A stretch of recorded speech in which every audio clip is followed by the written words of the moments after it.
In the frozen stillness of the Ardennes winter, long before the sun pushed its way through the fog, a single tank lay silent. Its steel frame, feared across continents, now breathed only the faint echo of a dying engine.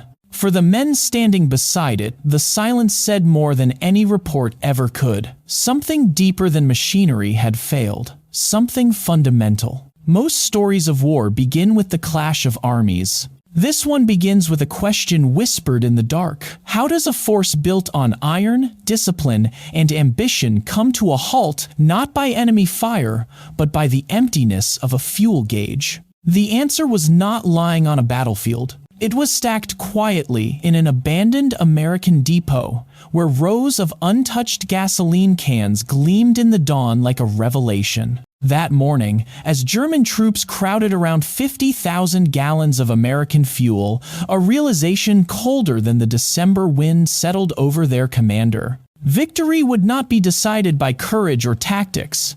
It would be decided by what fed the engines of war. And the Americans had oceans. Germany had drops.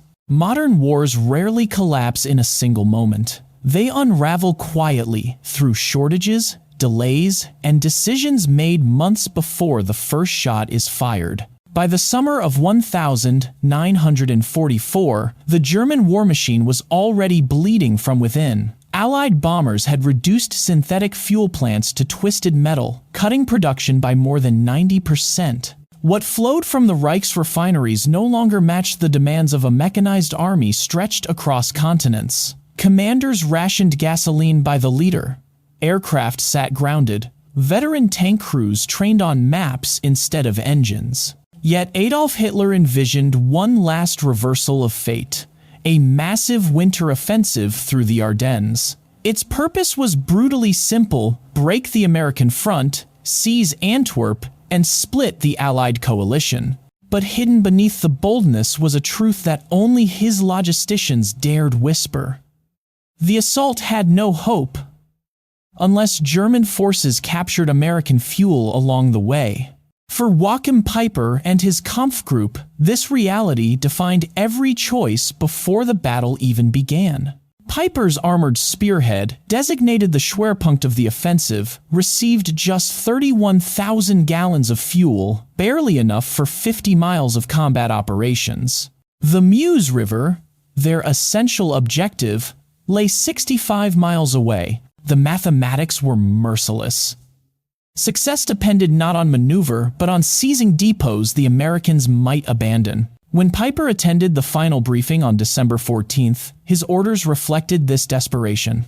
Tanks would move in single file to conserve fuel. Engines were to be shut down during every halt longer than 5 minutes. Capturing American supplies was not merely encouraged, it superseded all tactical priorities. Victory required gasoline before territory. Even ammunition was secondary. At dawn on December 16th, the German offensive erupted with an artillery barrage powerful enough to recall the early triumphs of the Blitzkrieg. But the veneer of strength masked the fragility beneath. Panzer columns quickly bogged down on narrow country roads that German maps had misrepresented as highways. Vehicles designed for the open Russian steppes groaned through muddy forest paths. Congestion grew for miles. Engines idled longer than intended, and precious gallons evaporated into the cold air. Then came Lanzerath. 18 American reconnaissance soldiers, barely more than a squad, held off Peiper's advancing column for nearly 10 hours. Their resistance forced dozens of German tanks and half-tracks to idle in place, consuming the very resource the offensive could not spare. By the time the bottleneck cleared, Kampfgruppe Peiper had already burned almost half of its allocated fuel. When the column finally reached the outskirts of Honsfeld in the pre-dawn hours of December 17th, the realization struck with brutal clarity. After barely 20 miles of progress, Peiper's tanks were already running dry. The campaign meant to rescue the Reich had become a race against its own empty fuel lines. That was the moment they discovered the American depot. The captured fuel at Honsfeld did more than bring Peiper's column back to life. For a brief moment, it revived the illusion that the offensive could still succeed. His crews worked feverishly in the bitter wind, pouring American gasoline into German tanks as if each gallon were a lifeline. Engines rumbled back to life. Tracks bit into the frozen earth. Every man felt the fragile momentum returning. But as Kampfgruppe Peiper pushed deeper into Belgium, the nature of the war began to reveal itself. The first signs came in the form of documents. Among the abandoned American offices at Honsfeld, a German sergeant found shipping manifests and ordinary papers that told an extraordinary story. The fuel Peiper had just captured had crossed an entire world, from Texas to New York, from New York to Liverpool, from Liverpool across the Channel, and then hundreds of miles by truck to the front. 6,000 miles in 6 weeks. What Germany guarded with divisions, the United States delivered with routine efficiency. The deeper the column advanced, the sharper the contrast became. At Billingen, they seized more fuel, maps, rations, and ammunition. Yet the maps showed something unsettling. American depots were everywhere, at crossroads, behind ridgelines, near villages and rail stations. The first U.S. Army alone held millions of gallons in reserve. For the Germans, fuel was treasure. For the Americans, it was simply inventory. Still, the offensive pressed on. Tigers and Panthers rolled forward, consuming fuel at brutal rates. 2.5 gallons per mile for the Tigers, 1.5 for the Panthers. The rugged Ardennes terrain increased those numbers by nearly 40%. Each mile was bought with gasoline the Germans did not have. Then came the moment that shattered even the hardiest illusions. As Peiper's vanguard approached the vast American depot at Stavelot, over 2 million gallons stacked across 15 acres, they expected another miraculous windfall. Instead, they found American engineers already at work. Under orders to deny the fuel at all costs, the men of the 291st Engineer Combat Battalion laid trails of gasoline between the stacks of jerry cans. White phosphorus grenades were distributed. One spark changed everything. A wall of fire shot into the sky, a roaring column of flame and smoke that could be seen for miles. The inferno consumed the fuel in hours, but its meaning burned far longer. The Americans could afford to destroy more gasoline in an afternoon than the Germans had received for the entire offensive. As the flames reached 1,000 feet, Peiper's men understood what the numbers had been trying to tell them for months. The enemy possessed abundance beyond comprehension, and the contrast only grew sharper. The Red Ball Express 6,000 trucks running night and day delivered more fuel in a single week than Peiper's entire army group would see in a month. Pipelines laid under the English Channel pumped 1 million gallons a day into France. Standardized American vehicles burned fuel efficiently, carried interchangeable parts, and were replaced faster than Germany could repair its own. The summit of the offensive had been reached. But it was not marked by triumph. It was marked by the realization that the German advance was climbing a mountain made of numbers they could never overcome. By December 19th, the illusion of momentum had collapsed. Kampfgruppe Peiper was still fighting, still maneuvering, still pushing toward the Meuse, but the fuel gauges told a harsher truth. Each engagement burned more than the column could capture. Each mile forward was borrowed time. Reports from maintenance units grew more desperate. Panthers abandoning the march because their tanks ran dry. Tigers left behind on roadsides like gutted monuments to a fading ambition. At Staumont, the weight of the crisis became undeniable. German crews fought fiercely, but every maneuver cost gallons they could never replace. Peiper consolidated what remained, perhaps 8,000 gallons in total, barely enough for one final attack or a retreat, but not both. He chose to press on, knowing that strategy had long since given way to survival. Meanwhile, the Americans were preparing for January operations with a scale of planning unimaginable to their opponents. Brigadier General Morris Gilland requested 245 million gallons for the coming month. The request was approved without debate.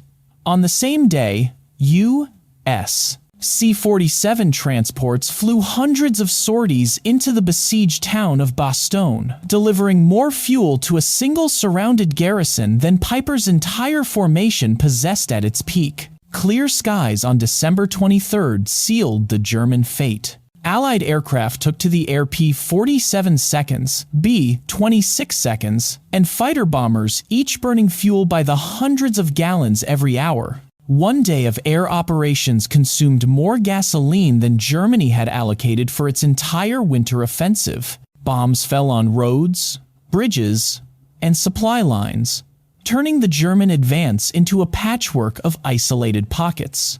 That night, Peiper faced a decision that no commander wants to make.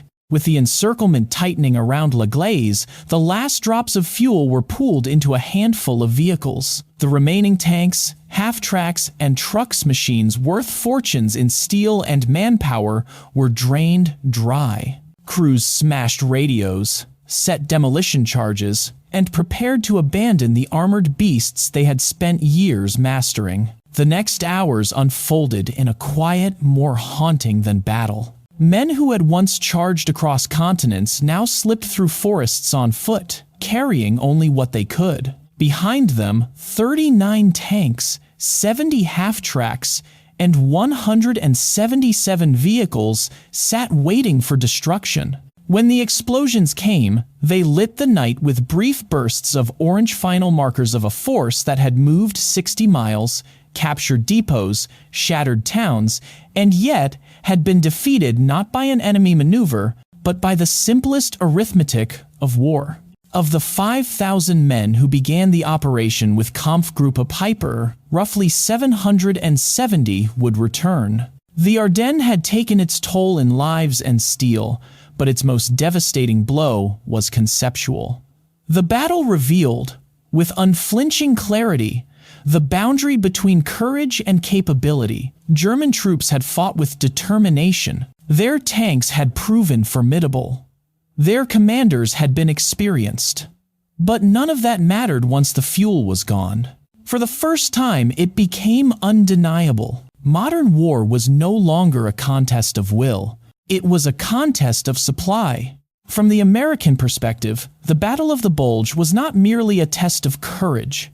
It was a test of a logistical system built across oceans, continents, and industrial landscapes. While German commanders rationed fuel by the liter, American planners discussed gasoline in millions of gallons numbers, so large that their adversaries could scarcely comprehend them. Within U.S. headquarters, officers monitored supply flows with clinical precision. Colonel James Snyder recorded daily fuel receipts and expenditures, noting net gains even during heavy combat. To the Americans, fuel was not a luxury. It was an expectation produced in quantities unmatched by any other nation on Earth. The East Texas oil fields alone pumped more petroleum than all of German-occupied Europe combined. This abundance shaped world opinion. Observers across Allied nations saw the Ardennes as proof that industrial democracy could outproduce authoritarian militarism. Britain, still recovering from years of rationing and bombings, marveled at the endless convoys rolling off American ships. The Soviet Union understood the message as well. Behind every American soldier stood a vast engine of factories, refineries, pipelines, and workers whose output seemed inexhaustible. At a strategic level, American doctrine emphasized mobility above all. Tanks, trucks, and aircraft were built around standardization parts interchangeable, maintenance simplified, fuel consumption efficient. A Sherman tank burned roughly a third of the gasoline required by a Tiger. U.S. trucks averaged 8 miles per gallon under load, and when one broke, it was often faster to replace the entire vehicle than to repair it. To the Americans, destroying millions of gallons at Stavelot was not an act of desperation. It was an act of confidence. They could afford it. World leaders understood the implications. After the war, at Nuremberg, German generals repeatedly cited logistics, not courage, not tactical failure, as the decisive factor of 1944. They acknowledged that the United States had rewritten the nature of modern warfare. Battles would be determined less by generals in the field and more by supply officers, engineers, and industrial workers thousands of miles from the front. The world had stepped into a new era. Logistics was no longer the hidden backbone of war. It was the war. Today, the Tiger tank that once led Kampfgruppe Peiper stands silent in a small museum at L'Église. Its armor is intact. Its gun is intact. Even its tracks, though weathered by decades, still rest exactly where the crew abandoned them. Only the fuel gauge tells the real story. It sits frozen at empty, a quiet monument to the moment when tactical brilliance met logistical reality and lost. Visitors often ask why such a formidable machine was left behind. The answer is not found in the scars of battle, but in the invisible threads of supply lines stretching across nations. That December, Germany lost not because its soldiers fought poorly or because its tanks were inferior. It lost because its engines were starved while American engines were fed by an industrial system vast enough to circle the globe.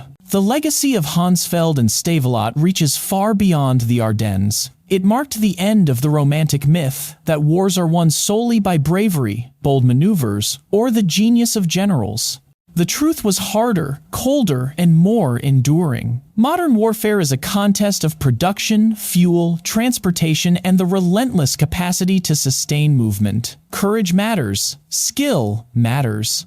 But, without supply, they evaporate like heat on winter steel. Joachim Peiper understood this long before historians put it into words. When he stood among 50,000 gallons of captured American fuel, he glimpsed an uncomfortable reality. What seemed miraculous to him was insignificant to the enemy. What his army needed to survive, the Americans could burn without hesitation. That knowledge was more decisive than any artillery barrage or armored breakthrough. And so the Ardennes became more than a battlefield. It became a lesson. A cautionary reminder that nations rise and fall not only on the strength of their armies, but on the strength of their foundations, the factories, the refineries, the workers who never see the front but shape its outcome all the same. As you reflect on this chapter of history, consider a question that echoes across decades. In a world where technology and supply lines grow ever more complex, can any nation win a modern war without mastering the logistics behind it? If stories like this help you appreciate the hidden forces that shape our world, feel free to share your thoughts below and join us for the next journey into the depths of military history.